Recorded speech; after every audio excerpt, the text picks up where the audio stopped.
What is going on today, YouTube? Hope you guys are doing fantastic. We have not been able to do one of these for a long time because for the most part, builds didn't really change. But now, after the 9.5 revert and how less protections early game, less health early game, kind of shifts some spikes a little bit. I had an opinion that I think support is going to be a lot more impactful on this current patch than it was last patch, because last patch really all you were was a walking meat shield with a little bit of CC.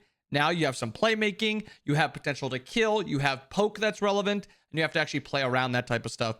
So now we can kind of go back, look at all the buildable items. We're going to be looking over most items that you can build that are going to be tank items. I will kind of throw it in at the end. There's a couple power items you can throw in your builds, but if you have questions about those specifically, drop it in the comments below. I really just want to be focusing on those tank items because you actually have to invest into tankiness to be tanky now, which is very nice. So starting with Sentinel's gift, we'll start with the 4 starters, but Sentinel's the most basic one. I think Sentinel's actually comes back into a very strong spot as, in my opinion, if not the best starter, the easiest to use and the most consistent. Sentinel's gift now gives 75 health, 10 protections of each, 7 MP5, nothing has changed.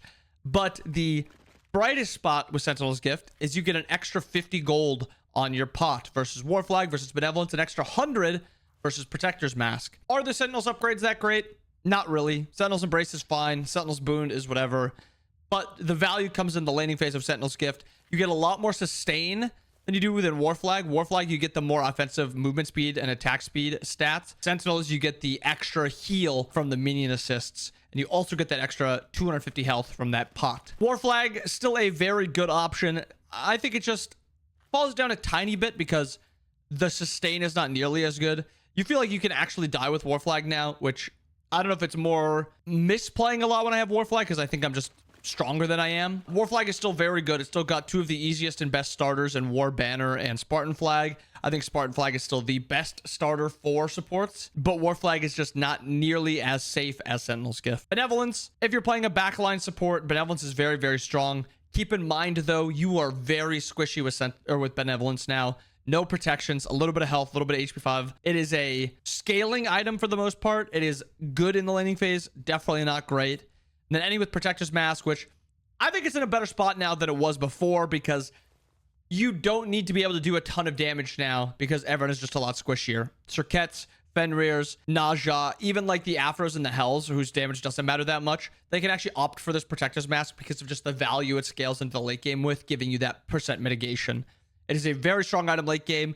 It's a fine item in laning phase, but you're really just building it for that late game. The Glowing Emerald tree, which is Gaia, Thieves, Renewal, and Cannoneer's Cuirass. We'll start with Gaia. Meh. And that's really all I have to say. It's just fine. It's really all it is. You have no protections with it, so you're very easy to burst. But if they don't really have a bunch of CC and all in, sustaining burst, Gaia is really good at. Gauntlet of Thieves, the best support item in the game right now. I think it's even better than Prophetic. It's just so easy to build. Very easy to become tanky earlier than the guy who has Prophetic. The guy who's Prophetic is now a lot less tankier because it's a lot harder for him to get those stacks online, to get to that late game, to actually get the value from it. So there's just a longer, weaker period of Prophetic Cloak. It's less health, while Thieves is more health. Thieves is also HP 5. And then you also just get stacks for getting assists. Mail of Renewal, probably the worst item in this tree, and I don't think it's particularly close. Very bad stats. It's actually kind of expensive too at 2,200. And then the heal, which is 10% maximum health, it's just so not worth it anymore. 10% max health, what used to be like, I don't know, 120 health for most people. It is now about 90 to 100, and it's over 5 seconds. It is a pretty pitiful item. I would never recommend it. Cannoneer's Cuirass, it's fine. It's good stats. The passive is something you just kind of have to play around. It's like a really coin flippy item because it's not super strong. Okay, how do I word it? It's very strong when you build it. It falls off for a little bit until you make up enough gold to actually get a lot of value from it, and then it can become stronger into the late game. It's just like a weird item, in my opinion. I wouldn't recommend it, though. The Breastplate tree, Breastplate of Valor, very simple. It's just a cooldown item. I have nothing negative to say about it. No health. It's just if you need that cooldown. Breastplate of Regrowth, extra 5 protections on it now. Kicks it up just a tiny bit. The spike into the tier 2, or the tier 2 into the Breastplate and Breastplate of Regrowth is actually good now because you get 10% cooldown out of it. So I like going into it a lot more just because of how strong that tier 2 spike is. Just keep in mind, it is a little bit more expensive. It used to be 1050. It is now 1200, but I like it with that cooldown. Contagion now gets HP 5 instead of MP 5, and that's the same with the tier 2. It is a good item. It's good anti-heal. It's a good little bit of damage. This 25 magical damage per second to them is more valuable now that they have less protections to mitigate that. And they also have less health. So you actually have just more value with your contagion. Spectral armor. I think this item is nearly dead. Most of the time, as a support, you should not be taking enough autos that the spectral is value.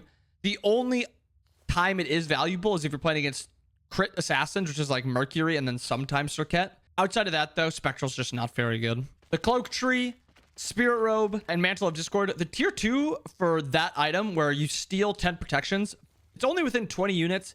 There is value in that item, but it's just not super valuable. I think Spirit Robe and Mantle of Discord, Tails Oldest Time, good items. They give you good protections. They give you cooldown. They also give you a layer of survivability that most other tank items don't through either the mitigation from Spirit Robe or the immunity and stun from Mantle of Discord.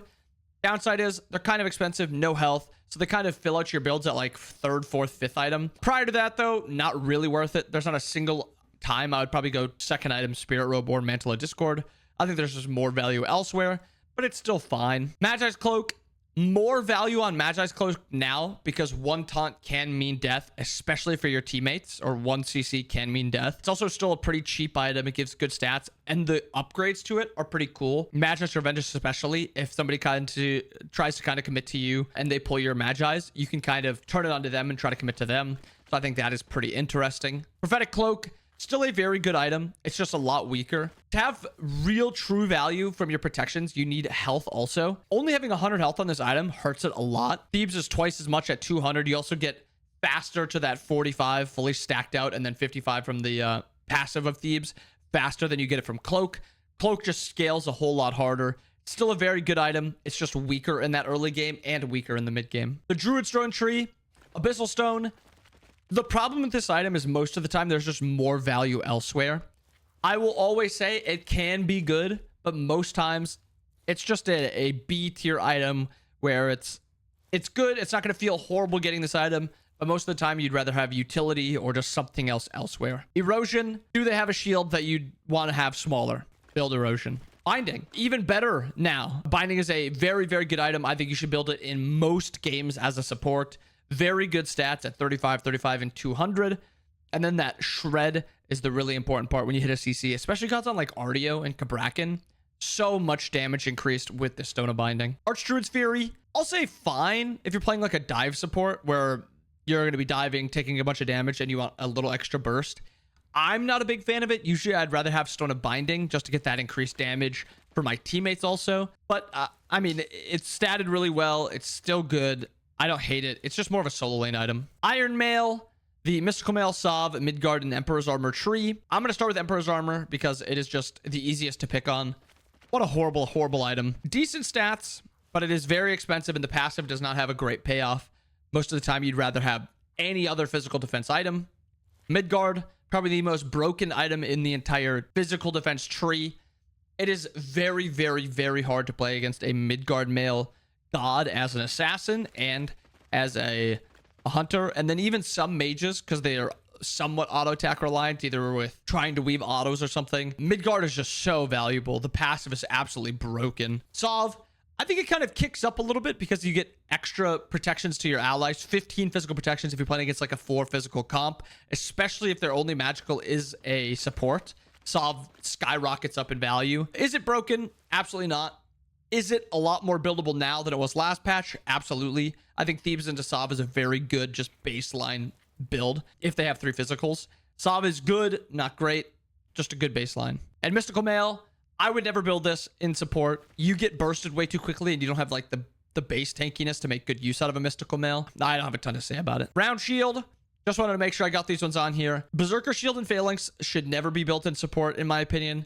Void Shield is good if you're playing like 3 physicals and you're reliant on those physical damage gods. And then Glad Shield I think is just pretty bad most of the time.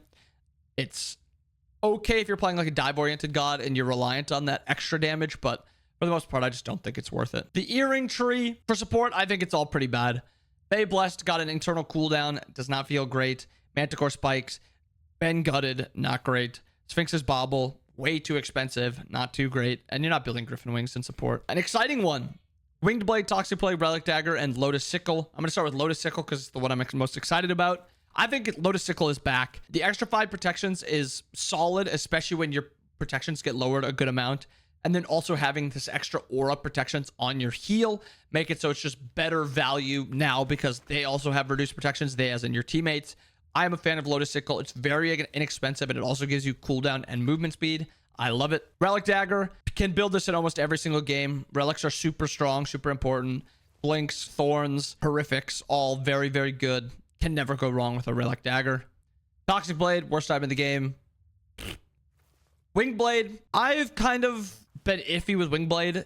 It's super matchup dependent. Can you get value out of the passive? If you can, it's a good item. If you can't, it doesn't feel great. The CCR is fine. The movement speed is fine. The health is fine. The magical protections are fine. So it really just kind of comes down to, can you make good use out of the passive? The Arthurian Tree, only focusing on Pridwin here. Pridwin, always a good item. It's the same thing with Pridwin. It can, I mean, as Relic Dagger, it never really can be bad. Just gives you extra tankiness and extra utility through using your cooldowns. No issue with it. Now to the magical protection tree. Genji's Guard is a fine item baseline. Do you need some magical defense and do you want a little bit of cooldown? It's good.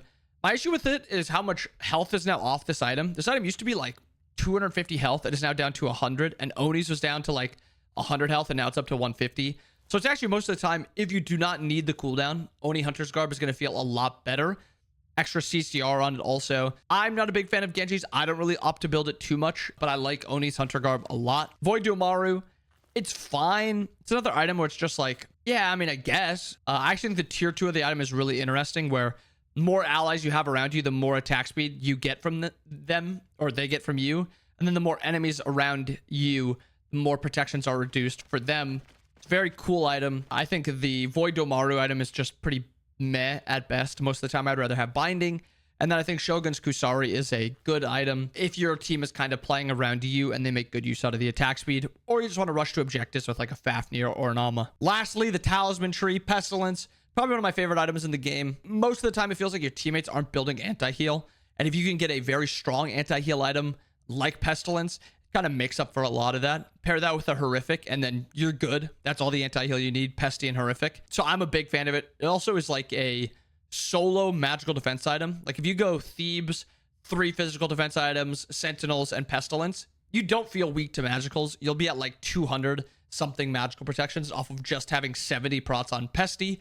So I'm a big fan of that. Artward Amulet gets bumped up a little bit because less magical protections on your team. So boosting those up a little bit through this aura is always nice. I just am not a big fan of it. Most of the time, I prefer Pestilence. Slightly more utility, I guess, than survivability for your allies. Talisman of Energy, pretty bad item. I would never build it. And then Absolution is like a good counter item if you have like a Zeus in mid and you have a pretty on-demand ult that you can use to cleanse him so he's not forced into beadsing. Probably one of my favorite items in the game, but it is very, very niche. And then just to rattle off a few power items that I think are very interesting. Chronos Pendant, Thieves Chronos Pendant, or Thieves Prophetic Cloak. Chronos Pendant is always going to be pretty good. It allows spam. It allows you to do a little bit more damage. Never have an issue with that. Deso and Divine, very good dive items. A lot of times if you go 5 defense items and then a Deso or Divine, depending on if you need the anti-heal or if you just prefer the true damage and then cooldown resets, that's really all the damage you need to kill. It's a very cool way to play support in my opinion. And then lastly, Ethereal Staff is another one I'll talk about, where stealing the health from the enemy and bringing it to yourself is slightly less valuable, but also slightly more valuable because they have less health that you're stealing, but the less health that they have based off your stealing, they'll be even squishier. So instead of having a 2,500 health character, you're stealing 250, it'll be a 2,000 health character, you're stealing 200. So instead of bringing them down to 2,250, you're bringing them down to 1,800. Like you're stealing less from them, but they're going to be even having less health overall completely. So it's like an interesting trade-off. I do think it's slightly weaker, but it's still pretty cool. But yeah, a little support build guide for after the 9.5 revert. I hope you guys enjoyed the video. If you guys have any questions, drop them down in the comments below. Also, make sure you guys are following. Click the noti bell so you guys don't miss any videos. Hope you guys enjoyed it. Hope you guys have fun with your day. I'll see you guys again. Peace.